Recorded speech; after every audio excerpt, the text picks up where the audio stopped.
All right, if we're happy that I means the square root of -1, and we can do some basic algebra skills, we can just crunch these things through and see how they behave. So we have a new thing that might be a number.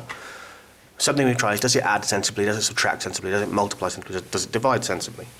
So we're going to do 3 of those today, because the other one's a bit trickier. So we're going to start with adding. So let's pick 2 of these numbers. So let's do z and add it to w. So remember that this whole expression is a number now.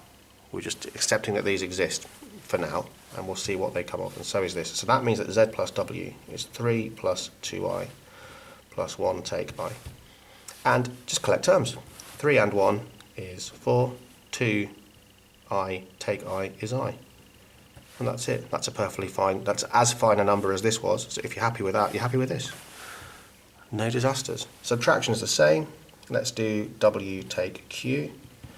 Now you need to be careful here because we're taking away all of q, so put that bracket in around q to remind yourself. And that will help you get the signs right. So 1 take away -3 is 4. -1 take away a half is -3 halves of I. And we're done. Multiplying is also as straightforward. So let's do z lots of q. So we get 3 plus 2i. Lots of -3 plus a half I.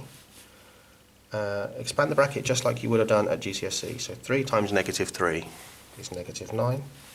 3 times a half I is 3 halves of I. 2i times -3 is -6i. And 2i times a half I is I squared. And then this is the newish thing. I squared, we've decided, because that's the whole point of this new bit of branch mathematics, is worth -1. So that means that this is actually -9 plus 3 halves of I take 6i take 1. Collecting terms, -9 take away 1 is -10. 3 halves of I take away 6i is going to be 3 take away 12, -9. -9 halves of I believe. And that's 3 operations, not a disaster. Enjoy.